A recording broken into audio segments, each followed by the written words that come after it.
All right. Hello, everyone. Thank you all so much for joining us at Performance in Real Life. Klaar's monthly webinar series focused on performance management on how it's actually evolving inside modern organizations. Today's topic is one that touches every HR leader, whether they've lived through it or not. So workplace complaints don't come out of nowhere. The warning signs are almost always 3 months earlier, buried in performance reviews, maybe one-on-one patterns, calibration language, and team feedback that nobody connects until it's way too late. The problem isn't that HR leaders aren't paying attention. It's that performance and employee relations data live in completely separate places. And by the time the dots are connected, the damage is already done. That's exactly what we're here to talk about today.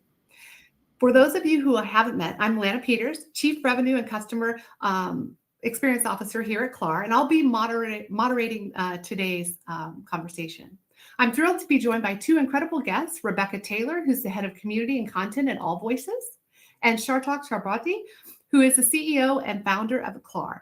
Both former HR practitioners who sat in the seats and have lived these moments very firsthand. But before we jump into today's topic, I'd love for each of our panelists to give a quick introduction and share a little bit about their backgrounds. And as we always like to do when we start, we have a fun warm-up question that we'll launch. So for those of you who are dialing in, one thing that you might want to put in is one thing that we'd be surprised about you would be helpful. So Rebecca, would you like to get started? Sure. Thank you, Lana. And thank you for inviting me to be on this webinar. I'm excited because this is the kind of stuff that I love to talk about all day, every day. So my name's Rebecca. I actually spent about 10 years in HR before leaving my HR career to co-found a performance development and coaching company, more focused on the coaching side of things that I ran for about 9 years before leaving late last year and coming to head community and content over here at AllVoices. So I've seen a lot of the different challenges between performance and employee relations from so many different angles, having been the person in the seat who's had to handle it, and then also kind of being able to see how our customers are navigating some of these different pieces of the sides of the conversation that we're talking about here. So very excited to dig in. I'm in central New Jersey now, so I live kind of just between New York and Philly, something that my husband jokes that I can't go 5 minutes without telling people that I'm from Queens. So you may not know it, but I will tell you.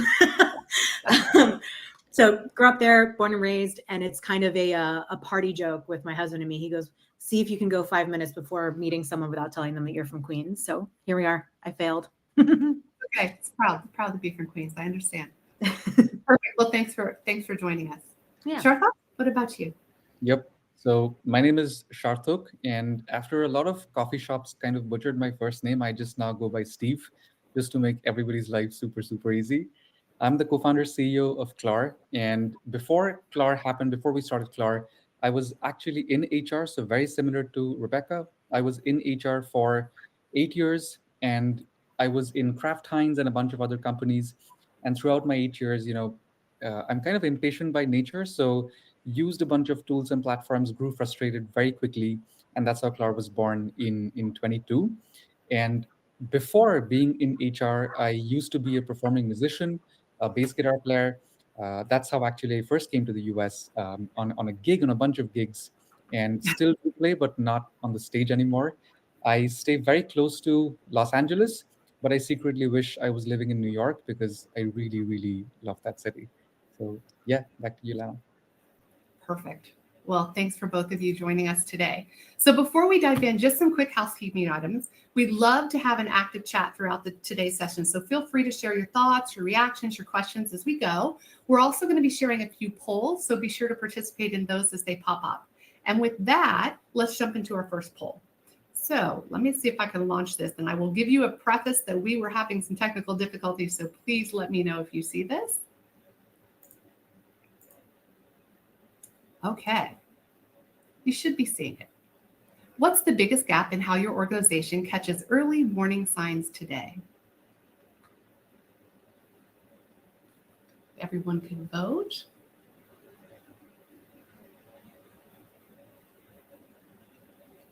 All right.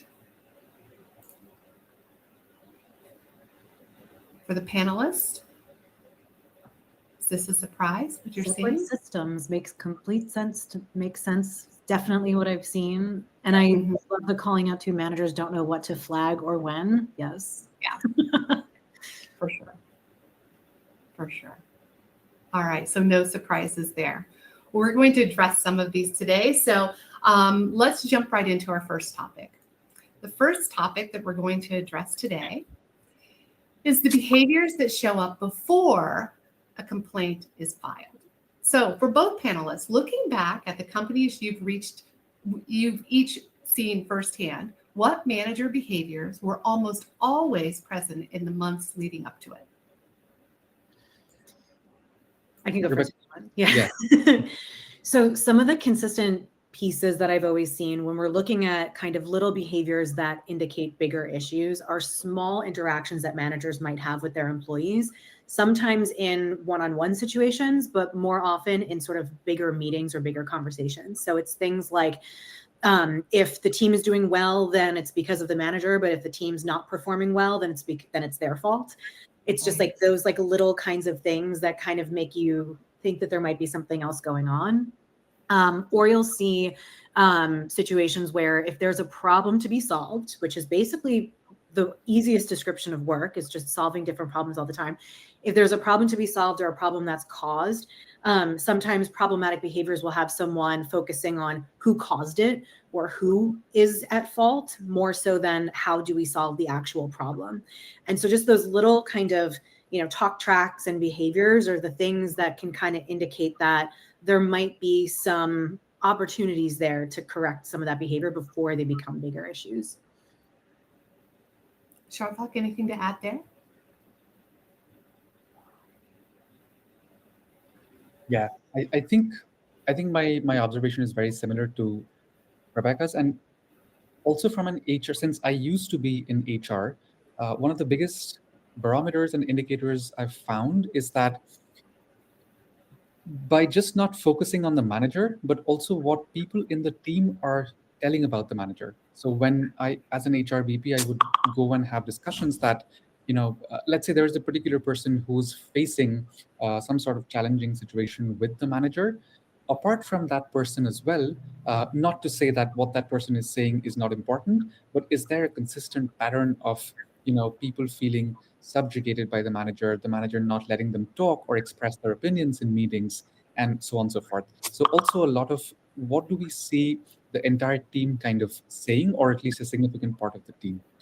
That's something, those are the kind of behaviors which immediately stood out to me, that if manager did not let others talk, or for example, the way that they were saying, communicating a point across almost felt like they were insulting a person. They were not clear on what they were communicating. Those are the sort of things which immediately stand out and are kind of easier to read, I would say. I agree. We've all seen that, unfortunately, but absolutely. Rebecca, at AllVoices, you see complaints data at scale. So what patterns show up most consistently across organizations, regardless of the size or the industry? Is there anything that's consistent?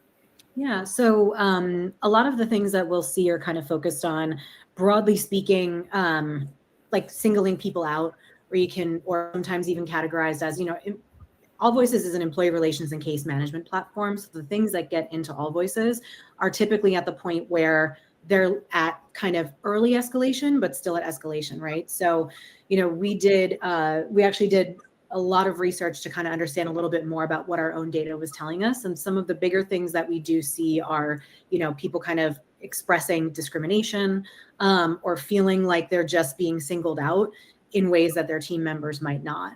And, that's kind of broadly speaking from lots of different companies and organizations. And I think some of that's also because we're designed to capture that data specifically. So that's why we have the most of that kind of data. But that's also the kind of stuff that you really want to address before it becomes really, really big. Quickly, very quickly, yes. Yeah.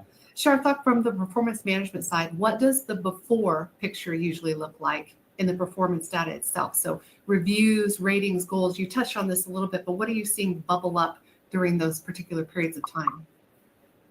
I think post-performance grievances are a great indicator of what's actually happening over there. And we don't even have to wait that long, like especially when, let's say, a goal setting process starts, right? And we kind of do these engagement surveys and dipstick surveys. Usually what you would find in situations like this is people would say that I don't have any clarity about my goals, or my manager just gave me a bunch of goals, and usually you expect it to be a discussion and not like, one-way traffic that, hey, this is what you're supposed to do, without any explanation or anything of that sort, right? So those are the kind of behaviors, even in one-on-ones. I have I have gotten to know from people that one-on-ones turn into like screaming matches almost, where managers are literally saying that I will get you fired and so on and so forth. Those are egregious sort of behaviors, but the more subtle ones, which I kind of have noticed, is that just taking up credit for somebody's work, not giving them their due recognition, attention, almost enjoying an information asymmetry. Like a manager typically would have more information coming in from the leadership, and it's their responsibility to also share it with the people to help them succeed. But if somebody thrives on information asymmetry, that's a really, really big indicator that something might be going wrong over here, apart from the usual red flags of somebody just being outright just a bad manager. But these are the more subtler ones. Right. Okay. So for both of you, why do these signals so often get missed or dismissed in the moment? Even with well-intentioned managers and HR teams, we see oftentimes that, after the fact, after someone's resigned, after someone's filed a lawsuit, after these things have happened, we say, oh yeah, there were great signals and we missed them. Why do you think that happens? Because it's uncomfortable and it's really hard. And it's very easy to convince yourself that, oh, this is just a one-off situation, or this is just a one-time kind of, piece. When you have things that cause culture erosion or, that influence poor performance, they're very, very rarely one big event that everybody reacts to. They're usually like very small things that just happen consistently and persistently over time. So you don't see it in the moment that it's as big of a deal, or that it could be as big of a deal as it is. So it's easy to dismiss it and, to not rock the boat and to not, try to cause more of an issue when there might not actually be one. And it's why, it's why I'm a big advocate for having systems to track those little things, because you can see more consistent themes and trends and patterns when you're capturing those little moments over time, and you're not just reacting to them in the moment and then wondering, like, well, how did we get here? Right. Right. 100% echo with Rebecca. Like, sorry for jumping in, and I couldn't help myself. Go ahead. Absolutely. Like even in during this webinar now, I'm getting like 15 Slacks. And imagine, you know, as an HRBP, your life is all about Slacks and messages. So it's very difficult to piece together like that particular pattern unless you dedicatedly carve out time for that. So when somebody complaint is usually the last step, but you kind of get an inkling of it much beforehand. It's just that there's hardly any time for an HR business partner to do that at scale. Maybe for somebody you already know or had a hunch you can do it, but to do that at scale, you require the sort of help that Rebecca was mentioning, be it a platform, be it tool, be it anything else. Yeah. Right. Even to add to that, not to jump in, but it's like, if you know that there's a big enough problem that it needs to be solved, but you don't have the data to back it up to show that it's impacting performance, productivity, culture, all of those things, then you're not going to have the ability to address it when you really need to address it too. Because, coming from HR and even just any profession, right? But like, we have to prove a business case to spend money and resources to solve a problem. So if you don't have data that indicates that you have a problem, then it's really hard to get the dollars and resources to solve that problem. And so tracking all those little, micro behaviors, not in a way where you're tracking every single little thing as a possible issue, right? But like really identifying those patterns is going to be a really big part of actually addressing them and not just letting them fester.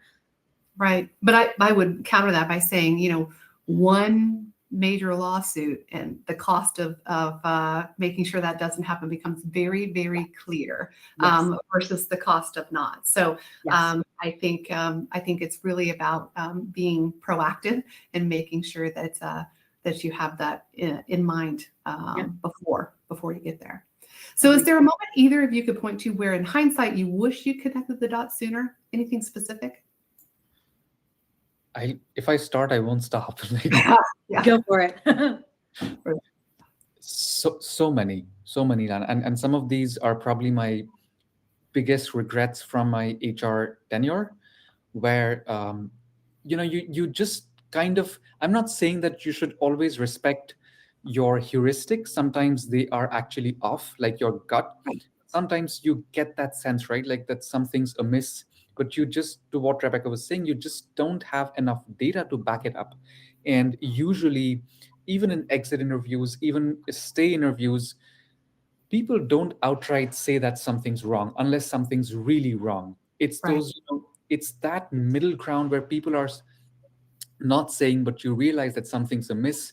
That's where you kind of need to dig deeper, and that takes time. I wish I could have, spent more time, and I had more conviction in actually going after these cases. But yeah, two to three immediately come to mind, which I should have intervened way earlier as an HRBP. I obviously won't name the people out, or the company, but it's very, very fresh in my mind, even though it happened like 12 years back. Yeah. I hard relate to that. I have so many instances where I could look back and I could say this person was asking me for help, but Yes. that wasn't how I realized that that's what they were asking. It's like Yeah. someone's, they're talking about how I mean, I had so many incidents from this one particular company where, we had lots and lots of turnover kind of by design. It was sort of the old school high volume sales hiring, hire too many people, knowing only 10% of them are going to stick around. And hated that culture. But what that culture did was it really eroded the experience for 90% of the people on that team by design, right? And so it took, many conversations with people who were in that 90% for me to realize, like, just because this is how things have always been done here, this doesn't mean that we need to keep doing it this way. There's too much collateral damage, and it's not right for these people to experience, the micromanagement that they were, the stress that they were. It's like nothing was worth that. And I did ultimately intervene. We turned things around, and it was actually ended up being really successful. But I always look back and like, what if I did that 3 months earlier? What if I had the guts? What if I had the data? What if I wasn't so scared of changing the culture that really clearly needed to be changed? That could have been just a completely different experience for a lot of the people who ended up leaving. Right.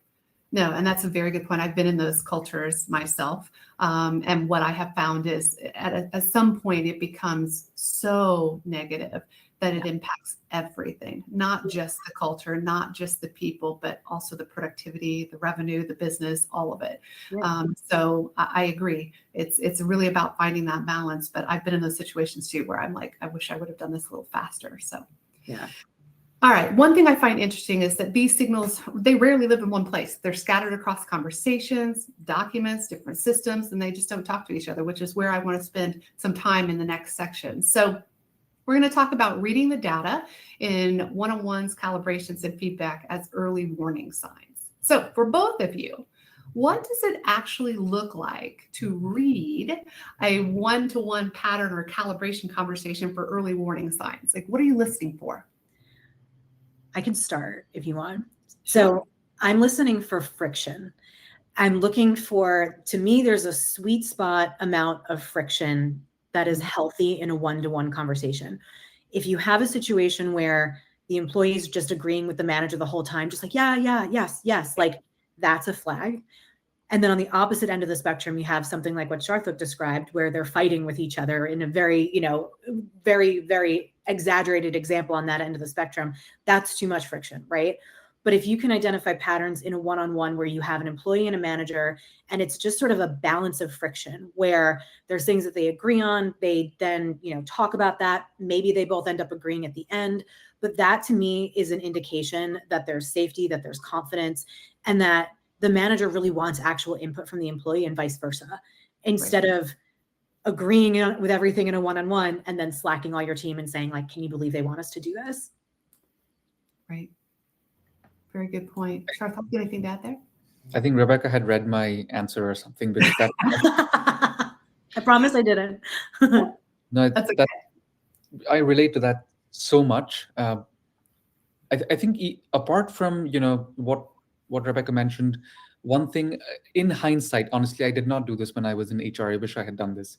In hindsight, I would also look out for, did something change very quickly, which means that like a pattern mismatch. If there was a person who was kind of what Rebecca mentioned, that healthy level of tension, right? If this was happening, was there a drop off immediately in one session, or do you identify that drop off like completely after like 2 3 sessions of that consistently happening? If that's a change, then you need to, as an HR, you need to dig deeper immediately, what's happening. Also, in some cases, I have found, again, hindsight 2020, but I have found that managers kind of going back in calibration and saying stuff about their direct reports, which ideally they should not, right? A manager is supposed to, I won't say protect, but literally ensure that your team is, set up for success. So Right. if you are talking behind their back, be it in calibrations, be it somewhere else, that to me is also a signal that you might not be that great of a manager, and there might be some, element of toxicity over there. So yeah, but very hard relate to what Rebecca shared. Right. And we talked about this a little bit, but Sharthok, specifically, what kind of language shows up in performance reviews and calibration notes that HR leaders should be trained to notice? What should they specifically look for in those particular situations? I think in reviews and calibrations, people are still super careful of wording their thoughts like properly, because they know it's going to be scrutinized by HR. So they will probably, um, right off the bat, if you are not getting sufficient feedback from managers, you need to dig deeper, which means that if your performance review is great job, thumbs up, that's not enough. You need to dig deeper. Does that mean that there is a red flag over there yet to be seen? But that's the first thing which I kind of understand. I think one-on-ones are an incredible rich source of data, because that is where people are actually discussing about goals, about performance. So, and I will share this at the end of the call, the note taker, which we will refer to, or even without the note taker, if there's a way for you to understand if the manager is kind of creating an atmosphere which is not that of psychological safety, that's where you should dig deeper. What kind of words, it not necessarily cuss words, but essentially words which make the other person feel smaller, demeaning, doesn't give them the right sort of respect. Those are the things I would really be concerned about. Okay. There's an interesting point in the chat too from Elizabeth. Many times we lose trust due to patterns of revengeful reporting. So we don't know who to believe or when, and that hurts our process. Like, that's hard. So, I guess if you have an employee where they feel like they're not being recognized the way that they want to, and so they come in and submit a report that, or they submit a grievance that their manager is discriminating against them or doesn't like them. We actually did a webinar about this at AllVoices a little bit ago. It's hard because the thing that's missing from that is what you just mentioned, Sharthok, which is the psychological safety. Like, that's a cultural challenge that isn't going to just be solved in 1 or 2 conversations. Yeah, I think that's a great question. That's not just a question, but I think it's from lived experience that Elizabeth shared. That's where data matters so much. Mm-hmm. So usually in these situations, it's all about anecdotes, right? So your data starts from when people are actually citing a grievance, right? Like revengeful reporting. But if you had data prior to that, Yep. like how did the manager behave in their one-on-ones? What was, their feedback like? Was there anything even remotely discussed like this by the person or any others? That's kind of, that's where you start to build off of the case versus actually starting from scratch when somebody's reporting. But that's, I have faced this as well, where somebody will not get the rating which they want, and they will say that I'm discriminated against. Maybe Right. that's not the case. Yeah. Yeah. And then you can always look back at patterns of, is it the same manager? Has there been multiple complaints about this manager over time, or about that department? Or what are some of the common threads that could indicate to where some of the problem is? Which you need to be able to kind of see the dots and connect all the dots to really see, like, okay, is there something real that's happening here? Or is this people who are upset? And both need to be dealt with. Any scenario needs to be dealt with, but you can kind of move forward with a little bit more confidence when you can say, okay, this is the first time we've ever heard something about this by this manager. It doesn't mean that that's not true, that it's not happening, but let's approach it. Let's dig more. Let's find a little bit more and get more information. Yep. Right. One of those dots is inconsistent feedback. So Mhm. we hear this a lot. So what can inconsistent feedback across teams or managers tell you before it becomes illegal or an employee relations concern? Rebecca, that's for you. Yeah. So if you're seeing, I mean, it'll become a legal issue if you're dealing with situations where you've got protected class. Because, when you're looking at patterns of discrimination, patterns of harassment, there are specific protected classes that will be issues will, really come up if you can find themes and patterns. Like, let's say if you're a manager who is always, promoting the men on your team and you're always giving the women on your team, lower performance scores, and there's no evidence to back any of that up, that's when you could be looking at, a potential discrimination claim that could be backed up because you're talking about treating people differently based on the protected class, or could be because of that. So that's why it's really, really important to think about bias. That's really where most of it kind of comes in, is like, do we have inconsistent ways that we address situations? One of the things that, that we do at AllVoices is we built out specific custom workflows for different scenarios that you might be dealing with. So we have an investigations workflow, we have a performance workflow. If you're dealing with like at that sort of stage of, this is sort of the PIP stage where we need to, figure out what to do with this person. And when you actually follow those workflows, it shows that no matter what you do within an investigation, you're going to be acting consistently every single time, because that's the piece of it. You have to investigate consistently to show that you're not treating different people differently based on what they're saying or not saying. That's what's going to protect you if it does actually escalate to a legal situation. That makes sense. All right. How do you separate a genuine performance issue? And this question I hear all the time. How do you separate a genuine performance issue from something that's actually just relational or cultural, or maybe a bias issue that's kind of dressed up like a performance, issue? How do you separate those? Either one of you. I can go. And Yeah. I don't have a perfect answer, but essentially what I've found is there is a lot of overlap between performance issues and behavioral and cultural, etc. All of what you mentioned, Lana. But if I were to make a clean cut, I would say that performance issues are need to be much more straightforward and need to be much more objective in nature, which means that it needs to be like a genuine performance issue. There were goals which were communicated and those goals are not met. Now, this is the easiest kind of performance issue, but it kind of gets murkier. There were goals which were communicated, and the interpretation of goals was not the same between the manager and the direct report. I have faced this. So in that case, again, the onus is on the manager, to what Rebecca was sharing, that if there is not enough feedback given, you will never get a chance to understand if the other person has interpreted it properly or not. So Right.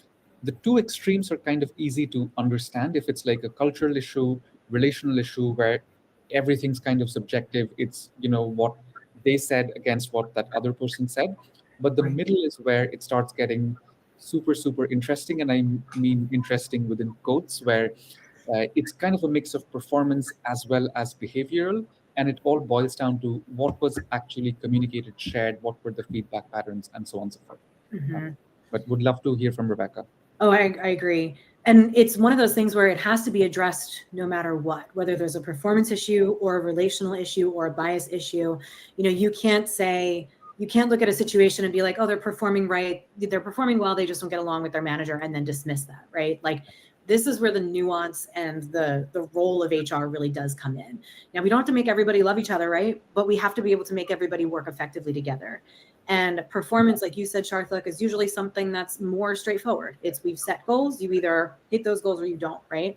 We also know that a lot of companies aren't really great at setting goals. They set ambitious or ambiguous goals, rather, sometimes, so that you could say we hit it or we didn't. It's kind of like, sometimes you'll intentionally write a policy to be open to interpretation because you just don't know what scenarios are going to come up that you're going to have to apply that to. So that's why there's so much nuance where you can't look at, bias or relational issues or performance in an isolated way. They have to be looked at together because they're all part of it. Whenever I would deal with situations where, we're talking about just bias in how people interpret things or just how they relate to each other, I would always look at it as, people would have certain norms or certain behaviors that they would expect of people. Specifically in sales, I always kind of rag on sales because I worked with so many sales teams and I was a business partner for so many of them. But, you know, there'd be different pieces of feedback that this person's hitting their goal, but, you know, they're showing up to their Zoom meetings and I don't like their background, or, you know, they use words that I find annoying. And it's like, okay, well, that's your bias coming in. Did you ever explicitly give them the standards and the expectations that you expect? How many of your expectations is someone expected to just kind of learn by osmosis versus giving someone just a clear description of what exactly it is that you expect? And if you have to tell someone who you've hired how to greet a customer, how to dress, then like there are either things to let go of that might not matter when it comes to performance, or you have to then hire people who understand that. So it's like, it's all one big amalgamation, and that's the work. Yeah, I've found that in those situations, it's usually communication. Like, Yeah. you know, if you let someone know that there is a standard of maybe showing up to a call in a certain way or whatever the case may be, then they typically will do that. But Yeah. times they just aren't aware of that. It's not something that's in their normal day. So Yeah. I But agree with you. it does get super interesting even when you communicate, Lana. So, for example, I used to be the HRBP for a 1,500-person R&D department, right?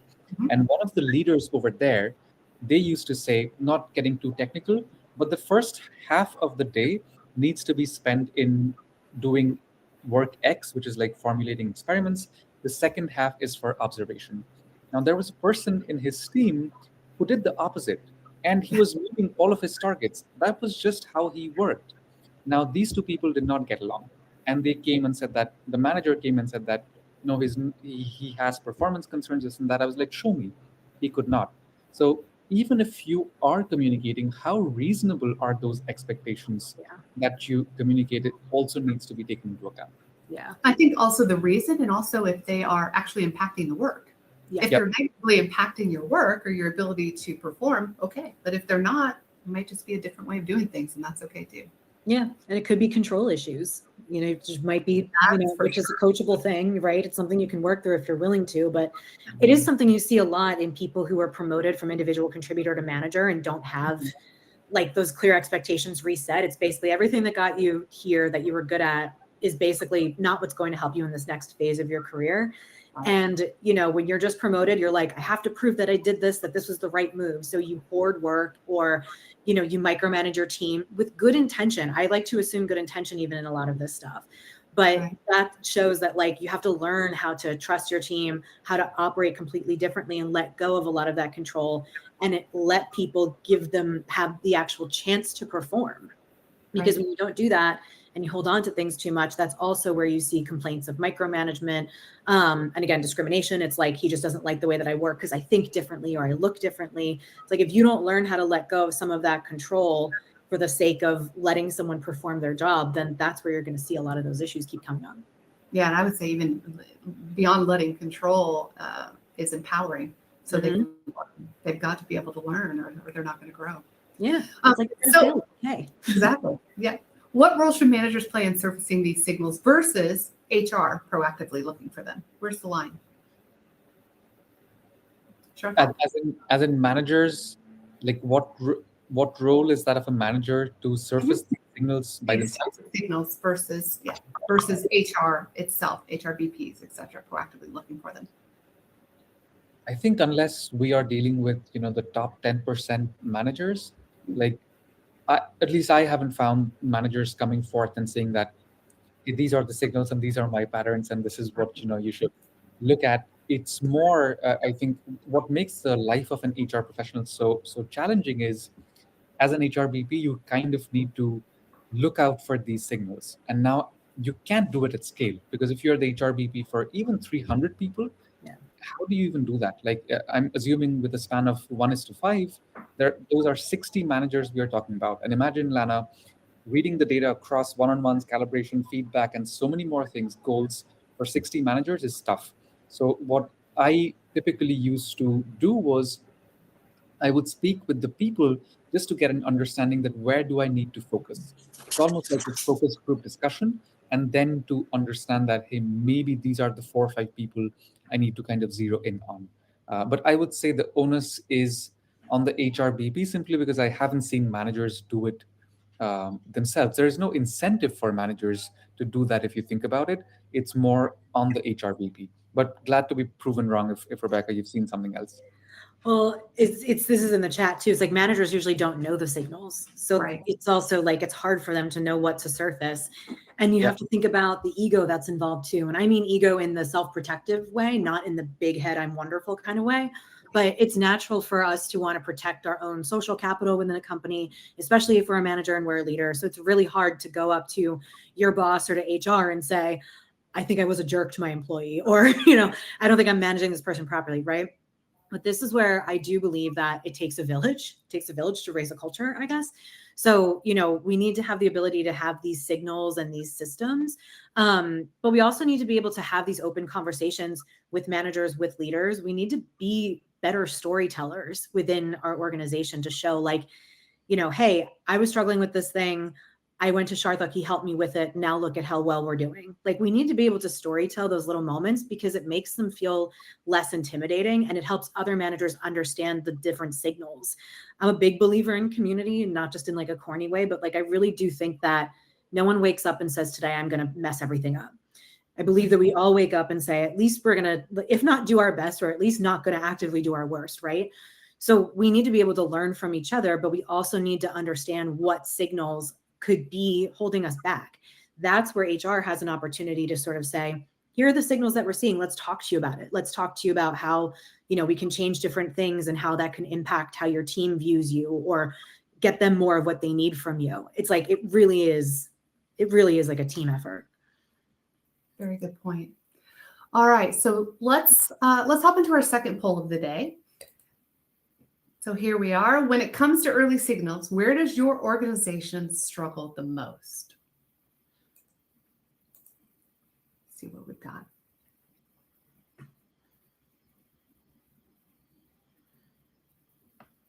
Okay. If I were still in my seat from back in the day, I definitely would have been the acting fast enough once the signal is flagged, as we talked about. That was mine. I was very conflicted between acting fast enough and spotting the patterns, but yeah. Yeah. So any thoughts on what we're seeing here? Not surprised, spotting inconsistent feedback, especially because performance and employee relations just live in different spaces. So, it's like there are usually different sides to the same story, to the same experience working somewhere, right? So it's like, it's hard to know. Performance reviews are also, they can be orchestrated, right? Even just the fact that you have calibration, sometimes you can change scores to make your team look a certain way. So performance data is only part of the story because it has an initiative. Often it comes with compensation changes or, it's like the manager might be looking to protect their team. So it's one piece of the story. So seeing inconsistent feedback across that or connecting the performance data to employee relations is not surprising at all. Exactly. So that's what we're going to talk about next. So one thing we've touched on throughout this discussion is spotting those signals. It's about half of the battle. So organizations need a real framework on what to do once that pattern emerges. So let's spend some time on this final section talking about building an early intervention framework. Okay. So to both panelists, either of you could go first. What does a practical early intervention framework actually look like from the first signal to resolution? Big question. So Sharthok, if you want to start. Right, I can start. It's actually a pretty complicated question, and it depends on the culture of the company, right? So I have been in companies where it was just normal for all of these things to happen, and they were okay with the attrition and the bad PR, etc., hyper growth mode. So I would preface this by saying it depends on the culture of the company. But I'm assuming we are talking about a company that values its people, its employees, and then go from there. So there, an early intervention would essentially be the first part for me is always gathering more context, which means data, gathering more data, more patterns, etc. And my end goal over here, if I were an HR business partner or a CHRO, would be that it needs to be preventative and not essentially we shouldn't start when it escalates, right? That's the first thing which I would try and look out for. So early intervention would be gathering the context, not just speaking to the two people involved, because usually it's 1v1, but also speaking to the people who are kind of involved in day to day. That could be the team members, that could be peers, colleagues, etc. With more context, then having proper conversations with the two people one on one, and also with the two people in the room, because oftentimes what they will say to you, by you I mean an HR, would be very different from what they will tell each other kind of openly. So you have to be the sort of mediator to put things on the table that, hey, this is what I'm hearing, and I realize that you might not feel comfortable bringing this up, but we really need to talk about this over here. So that I would think is the way to go in terms of building an early intervention. And also, managers sometimes, they just don't know what's expected of them. So what I would do also separately is, these are the things which are expected from you as a manager. You cannot go about doing this.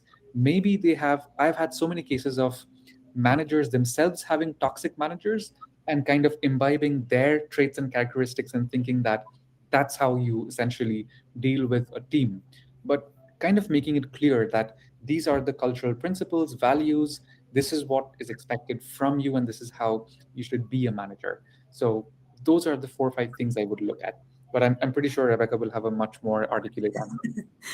Mine is almost like a framing of the framework, because I love frameworks that are really, really simple.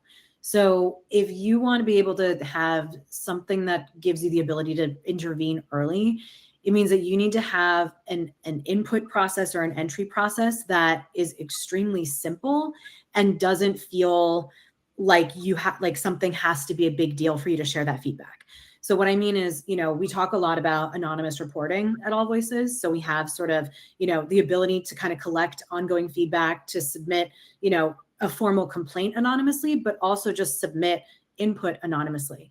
And so in doing that, if you have that and you keep those input forms really, really simple, to the point where someone doesn't have to answer 10 questions just to start a conversation, then you're going to get that information when something is early enough in the process. And then you can navigate the discussion and then see, okay, is this something that maybe they're just not sure about? Maybe they're just like not sure if their conversation with their manager was what they thought it was. Maybe they're just confused about whether or not they're performing well. Like, there's so many different reasons why someone could submit an anonymous question or give anonymous feedback to sort of a tool.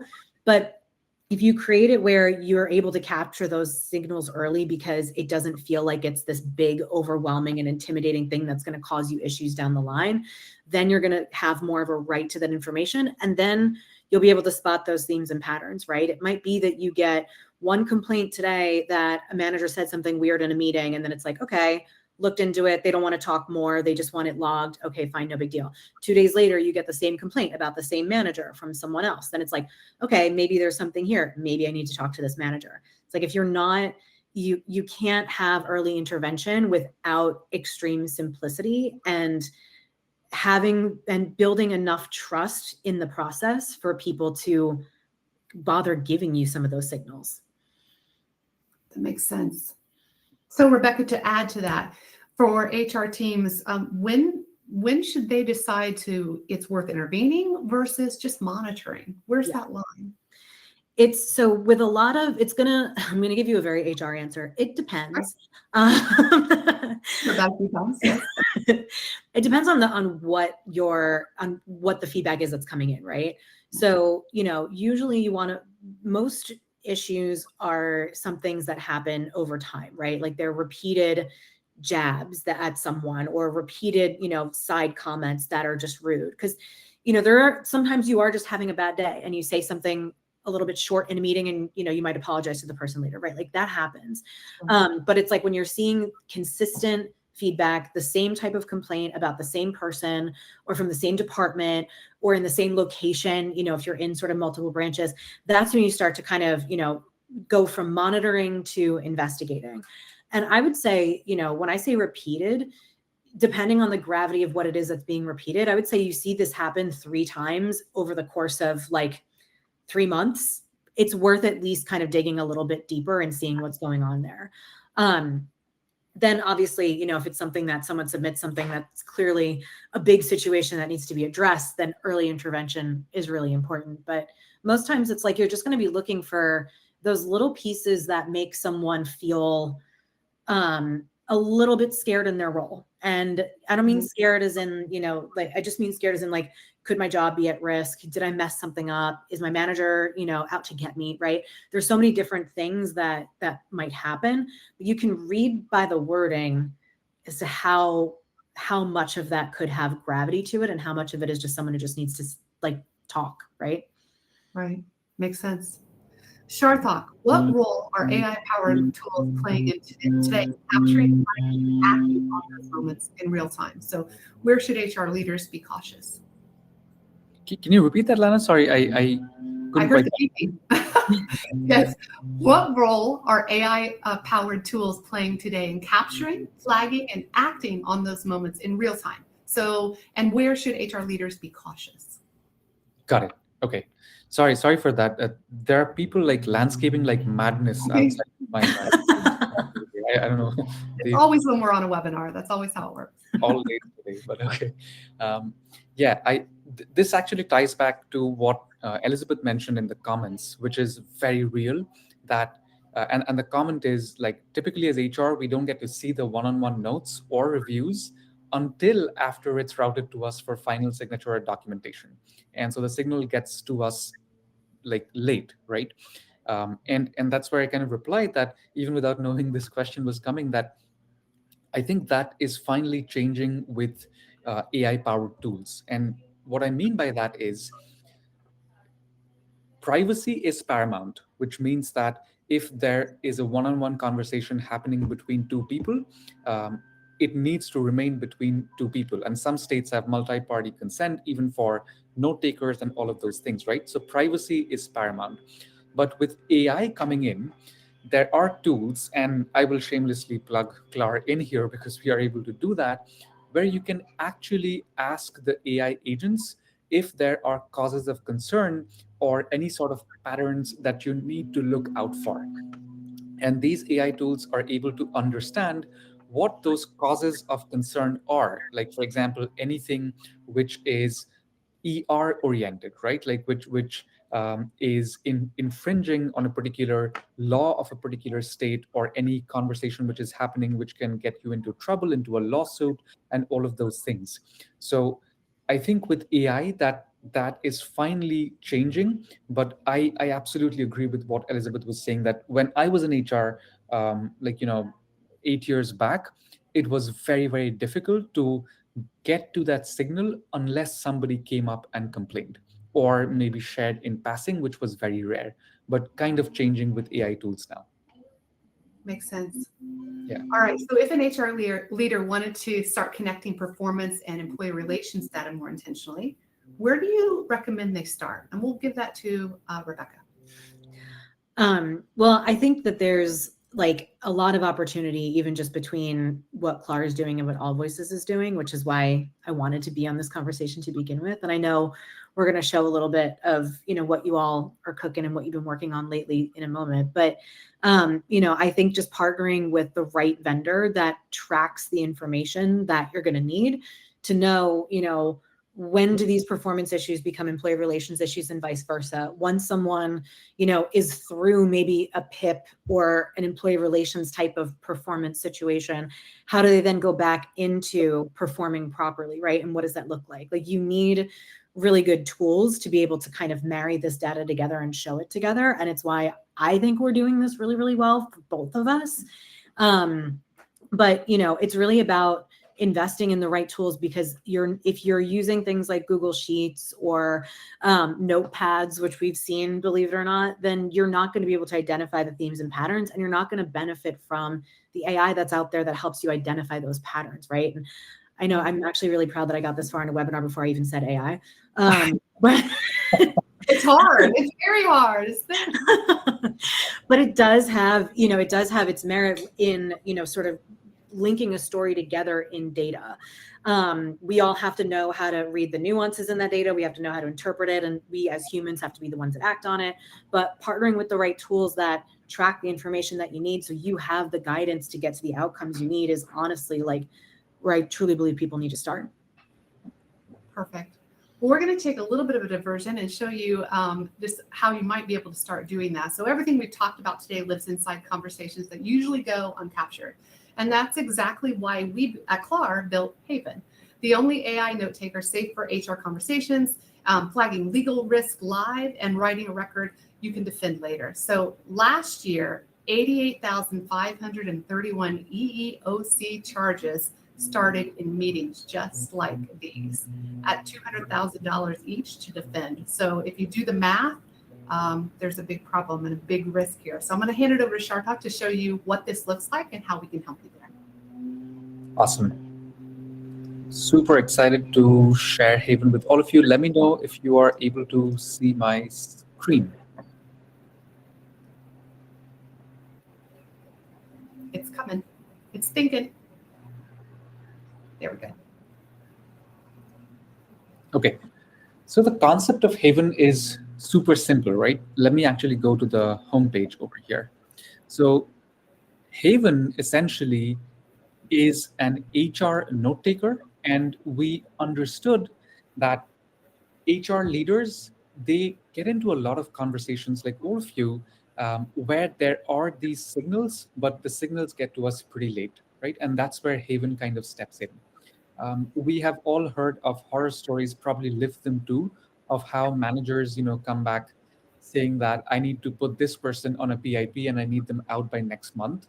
And then as HR, when we ask them, did you communicate? What's the person's goals? Did you ever tell them that they need to be on a PIP? It's like, blank, right? So that's where Haven kind of steps in. Super, super simple tool. And by the way, this is free for everybody in HR. This is something which we really wanted to do for the community.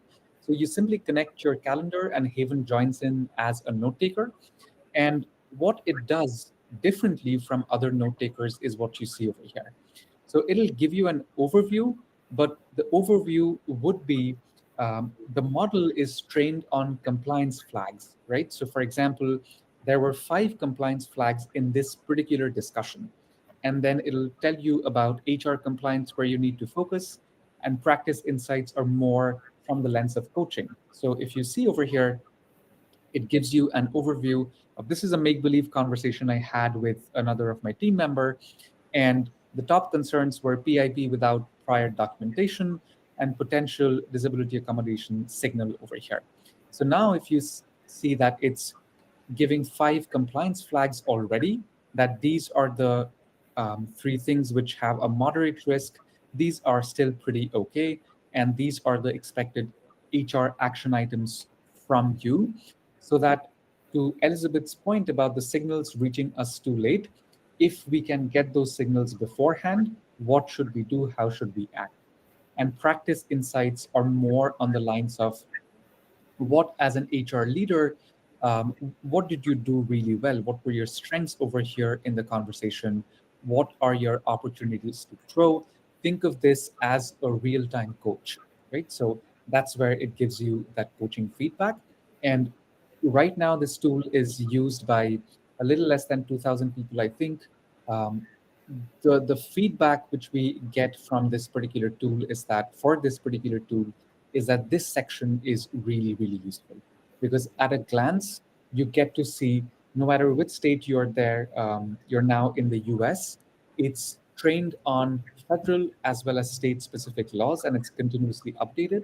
So just at a glance, is there something which I missed, which I should have focused on, and so on and so forth from a compliance point of view. But yeah, that's a super, super quick walkthrough. Just connect your calendar and you're set. Perfect. Thank you, Sharthok. All right. And like you said, this is free to all HRs. It's our gift to you. So please, we would love for you to use it. Let us know what you think. Let us know how it's working for you and how it's helped you. So, all right, folks, I think this is time to wrap this up. I want to extend a massive thank you to Rebecca and Sharthok for sharing all their practical knowledge and firsthand perspectives today. And on behalf of the entire Klaar team, I want to say thank you to everyone who attended today. You'll receive a copy of the webinar shortly, and we'll also send a recap blog tomorrow. So one theme I kept hearing throughout today's discussion is that workplace complaints are rarely a surprise to the data, but they are always a surprise to the people involved. So these signals are there. The question is whether organizations have the visibility and framework to catch them in time. If you'd like to learn more about Klaar and how we're helping organizations build stronger performance cultures through continuous feedback, better visibility, and more consistent performance practices, feel free to visit us at klaarhq.com. And one last thing for anyone interested in continuing the conversation, we're currently running a Dog Days of Summer campaign. I love this one, by the way, because I have a puppy and I love her, even though she's ornery. But book a demo with Klaar today. And for any time over the next few weeks, if you attend the session, we'll send you a custom watercolor portrait of your favorite furry coworker that you can hang in your office or wherever you like. They're really, really cute. So before we go, keep an eye out for our next webinar. It'll be coming up next month. It's a really good one, so we'll share the details soon. And thanks again, everyone. Have a great rest of your week. Thank you all. Thanks, Rebecca. Bye. Thanks, Sharthok. Thanks, Lana. Thanks, everyone. Bye-bye. Bye.